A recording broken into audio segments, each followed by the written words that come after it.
Yeah, on the prefix mabana, this is the breakdown show. Prefix rekoni mfano kwa manga 7,500 as performance. Mara prefix as shumist. What's happening? Okay, let me break it down for you. And then zonda kodwanda kuzuyamba pa on tukuru mutu atendera nane and tukuru ndi right and tukuru ndi wrong. So, okay. Evan, nandi nazonda vandu kwamba zone in terms of music. Ndi shuzunzo vore ndi vandu kwamba zonda zdiva. Ndikali ndikaindustry ende ati tingoto kudziwa tingoto zvivala tingoto ndotoidiva ndikali ndikayo like deep the business the practicals even now ndiva ndikudziita ati kutobve ndikutogudisiwa, so I know like everything the in and outs of what's happening here. So breaking it down, apa petu zvine veini ane zvipfesesi ndizvori veini kaveini ari richikupfi okay, the main idea, the main reason behind this talk today ndeori nandosvika enda decide na team yangu uri prefix achaperformera any amount yapasi ya 7.5. So vatu vabhizi apo pakuulwa vakuri no, this is not right, no, this is not right. Hey, prefix man. Hezvi zvithu zvichaimbohovo zvikupfi veini zvinitakadze kana nitenderana nazvo, no, chotoma ngori veini zvine nava nikutiodhiva zvo ndizvori nikuitirwa music muraidzo uchikupfi kuiswa ndafu uvo kuiswa ka vatu vene rika business nena dzifene dzanga riyo ka business, no, nena fene dzanga we busy building an empire riko and ndivafuna nga mani vateveri vanga. Shout out to all my followers.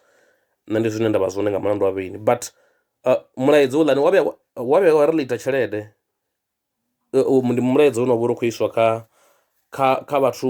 ka vatu vene ndiva ndikuita business navo, so it's business related now. So zvine zvavo ndizvori evana nichaikobva murau wangenine vaimbi vavenda vakualuwa nga mulandu uri chotoma vakupiwa chelede ende venda una chelede humwe na humwe una chelede una South Africa una chelede tavene ina chelede dzi events zvote dzinza kuitwa Venda vatu vachikuri vakudziita huna chelede yaphetu utova uri chelede yaone itova nopfipiwa nyi aunopfi ikotiyosokupiwa prefix ikotiyosokupa no, why ndikotiyo ipa prefix ingapa.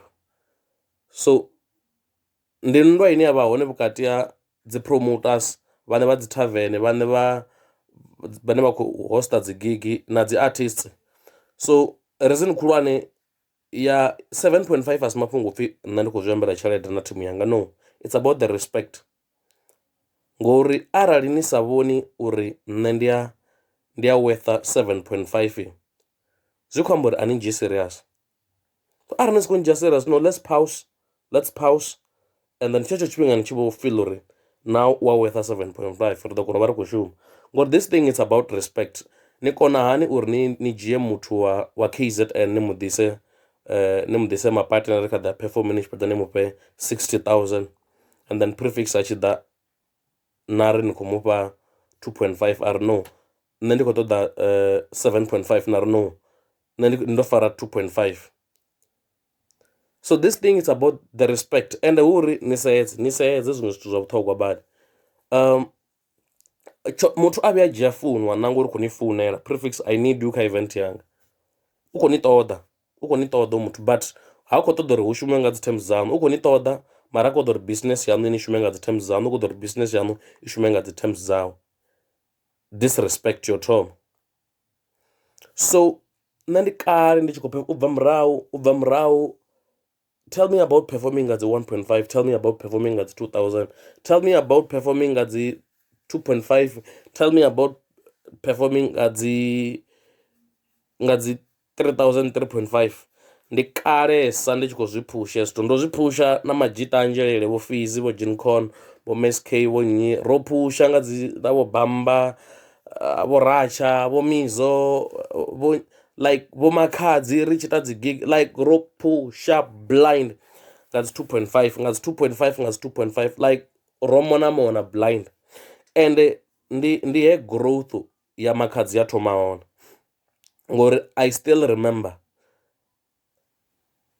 makhadzi a tshi ḓa kha birthday yanga nṋe ndi tshi ya kha birthday ya makhadzi ri tshi vha ri khou badela na dzi 2.5 until that was the time makhadzi a kha ḓi manage nga ri ṱadi until ri ṱadi ya tshikhathi zwi tshi no this is no longer happening now.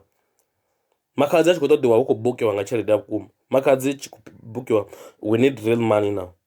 Until I realized no ri ṱadi is business minded, so now it's business.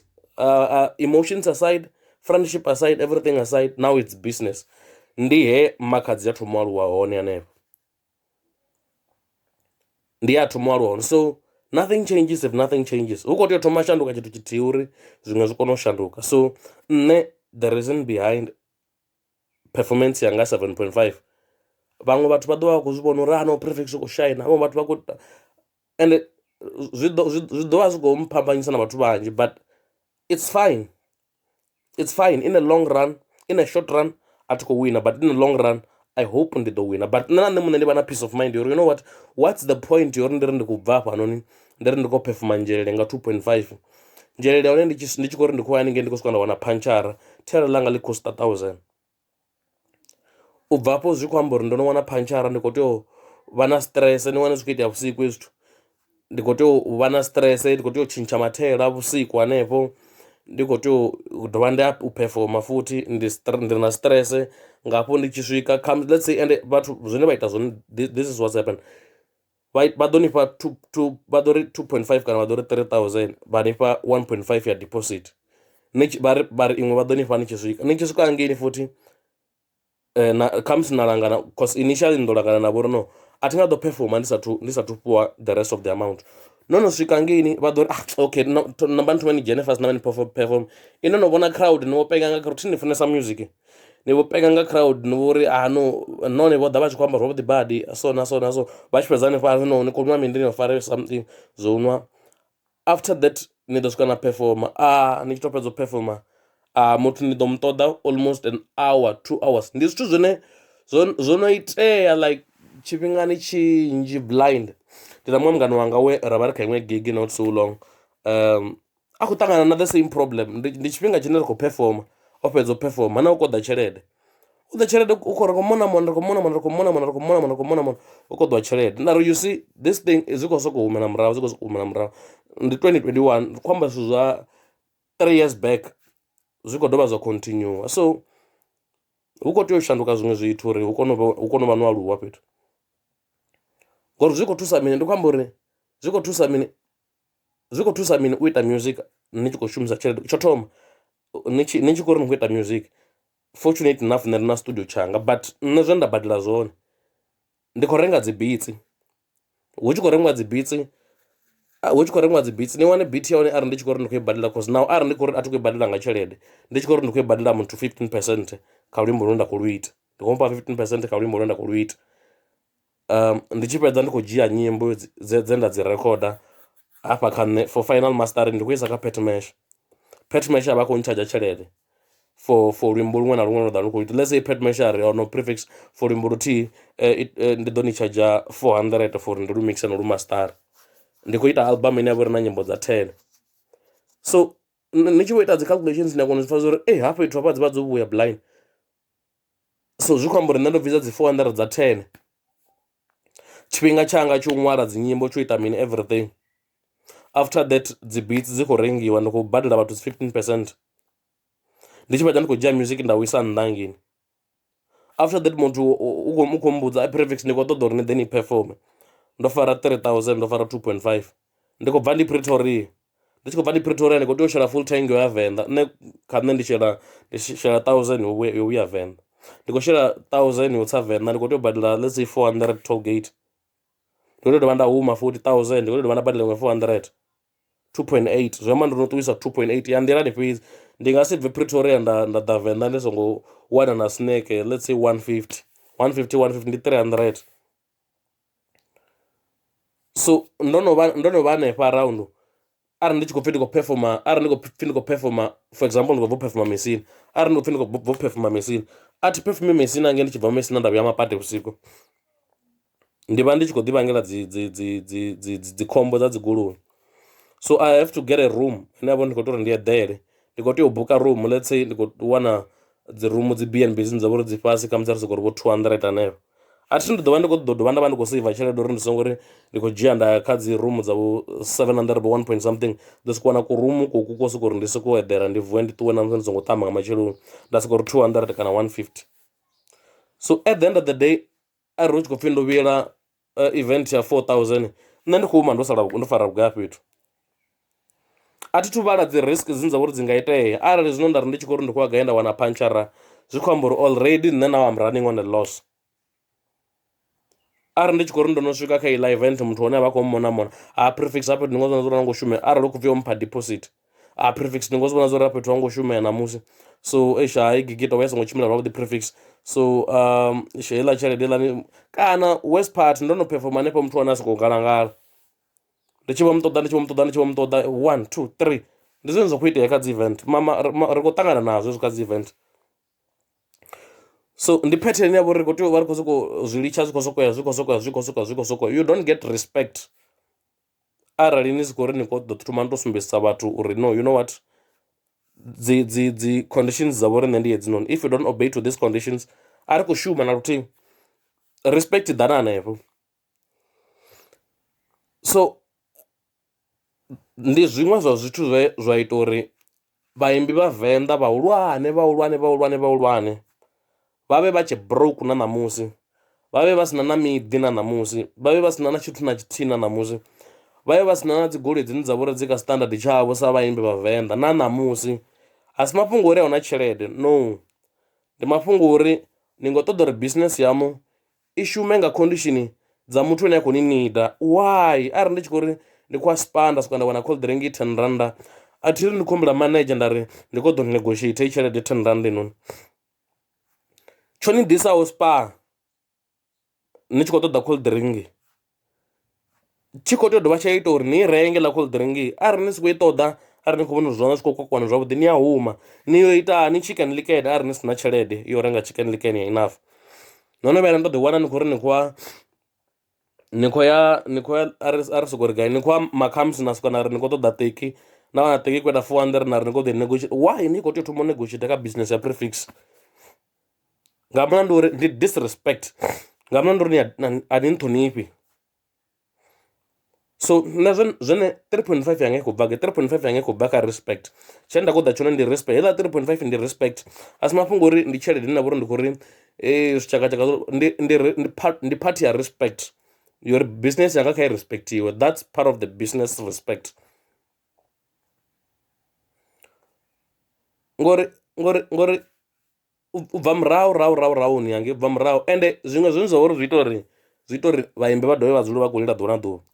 Tshekani hafhanoni, nṋe ndi hezwi zwe I think ndo zwi ṅwala ṋamusi ndi tshi khou amba uri ndi ṋamusi kana ndi mulovha ndi tshi khou ṅwala uri a reminder, performance dza prefix dzi kha ḓivha yiḽa 7500, anything zwine zwa uri zwi less a ri nga ḓo zwi ṱanganedza. Ende arali ni khou pfha uri a ni khou zwi kona, ya no vhidza vhaṅwe vhaimbi, because this is what these guys do. Vha ita so, vha ḓo ri no prefix ri koni ṱoḓa so na so na so, ro vhona ni khou ri ni khou ḓa 7500, ane ro fara 4000, ini na ri hai no nṋe ndi shuma nga heiḽa. So vha ḓo ita nthu, vha ḓo ya kha let's say ndi soko ita example thi khou ri ndi zwone, vha ḓo ya kha ratsha kha musi vha swika vha ra no ratsha kill ri khou ṱoḓa hafhanoni, ri khou ṱoḓa vhugai, ro fara 4000 kana ro fara 2. Ra tsha tenda ngori u na dzi problems dzawe nene, kana vha ya kha mizo vha swika ri ndo fara 4000, mizo wa tenda u na dzi problems dzawe nene. Vha ya kha makhadzi vha ri vho fara 4000, makhadzi ya tenda u na dzi problems dzawe. So at the end of the day hezwi ni tshi khou ri ni khou zwi ita hezwi, a ni khou tea uri ni ri ni khou zwi ita na nnyi, ndi zwithu zwine zwa vha uri ini muṋe ni tea u vha ni khou zwi ita ni noṱhe, ndi ni tshi ḓivha uri okay arali nṋe vha bva kha nṋe vha ri prefix u khou ḓura, nṋe ndi nga fhedza na ṅwaha ndi si khou bukiwa. After that vha ya kha tshimanimani vha swika vha wana ho muthu nga i tshelede, it's fine.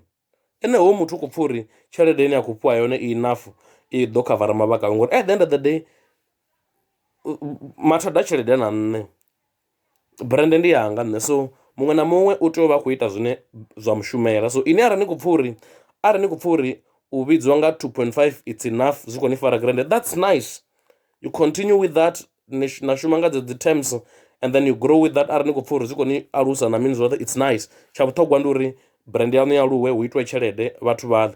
So nṋe na nṋe zwine nda vha ndi khou amba zwone ndi vha ndi khou sedzela thumbu yanga uri oh no, you know hedzi dzi terms dzine dza khou shuma so na so na so dze nda shuma ngadzo miṅwahani miṱanu yo fhiraho ndi khou pfha uri a dzi khou alusa, so ndi khou dzula ndi fhethu huthihi. So at the end of the day muṅwe na muṅwe u ḓivha zwone zwa vha uri zwi best kha brand yawe. So arali vha si khou vha khou pfha uri prefix a khou vha ṱhogomela, a khou vha fara zwavhuḓi nga dzi tshelede dzine a khou dzi amba, it's fine, vha ya kha muṅwe muthu vha shuma naye, straight talk, zwi fhelela hanefho. Ngori at the end of the day zwi thusa mini uri ndi ri ndi khou performa, ndi ri ndi khou performa ṅwaha woṱhe, ṅwaha u tshi sala u tshi fhela ndo vha na gig dza 15 sa zwa zwi tshi itea murahu, ndi vhe ndo no vha na gig dza 15 ṅwaha woṱhe u tshi sala u tshi fhela, kana dza 20, mara tshelede nda ita i sa swiki na 15,000, kana tshelede nda nga ri ndo i fara ndi sa koni no sumburano ndo ita mina mina tshelede, that's useless. I'd rather make the music fhedzi ndi sokou bvisa content yanga ya muzika fhedzi ndi wane dzi tshelede nga dzi streams than uri ndi vhe ndi khou dzhia risk uri ndi vhe ndi khou ya kha gig yanyi ndi khou muthusa u ita tshelede nnzhi nnzhi ane a vha a si khou compensate nga tshithu, a zwi thusi tshithu. So just to make it clear, tshelede nda i amba ndi tshelede ine ya vha uri ndi vha ndi khou pfha uri nṋe personally ndi deserve yone for mishumo yange nda vha ndi khou ita. So muṅwe na muṅwe ene muṋe kha business yawe, business ya muṅwe na muṅwe i ḓa na dzi terms dzayo. So tsha vhuṱhogwa ndi tsha uri ni respecte zwine business dza vhathu dza khou tshimbilisa zwone, and then shout out kha muthu muṅwe na muṅwe wa Venḓa, muimbi muṅwe na muṅwe wa Venḓa ine ya vha uri u khou bvisa content yavhuḓi, u khou shuma a tshi khou shumela muṱa wawe, u khou shumela na u alusa brand yawe. I wish you all the best and I wish you to make a lot of money, ni kone u ḓiwana ni khou ri ni khou ḓifhaṱela nnḓu nga tshelede na khou ita, ni ḓiwane ni khou ri ni khou renga goloi nga tshelede na khou ita, ni ḓiwane ni khou isa na vhana vhaṋu zwikoloni, and then ni ḓiwane ni khou dovha na ḓivhulungela na tshelede ya uri ni si tsha imba, ngori at the end of the day tshifhinga tshi khou ḓo fhedza tshi khou swika tsho uri ni si tsha imba. So ni kone u ḓivhulunga na tshelede ya uri ni sa tsha imba, ni sa tsha kona u imba vhathu, ngori at the end of the day tshifhinga tshi khou ḓo swika tshone everything is going to change. U ḓa zwi khou ḓa zwithu zwi khou ḓa piano zwa zwino, at the end of the day naho ni si tsha vha relevant, mara ni kone u vha ni khou ḓi ita tshelede, ni vhe no vha na dzi nnḓu dza vheni, ni vhe no vha na dzi goloi dza vheni, ni vhe ni khou kona u isa vhana zwikoloni. So ya muhumbulo muhulwane ndi wonoyo. I wish na vhaṅwe vhathu vhahulwane, vhaimbi vhahulwane vha tshi shanduka na vhone vha vha na kuhumbulele kone kha musi nṋe nda vha nako na kuvhonele kwa zwithu, but at the end of the day muṅwe na muṅwe ndi business yawe, muṅwe na muṅwe u minda zwawe, but nṋe kha yanga ri ḓo vha ri khou shuma ngo ralo. I love you so much, now I'm out here.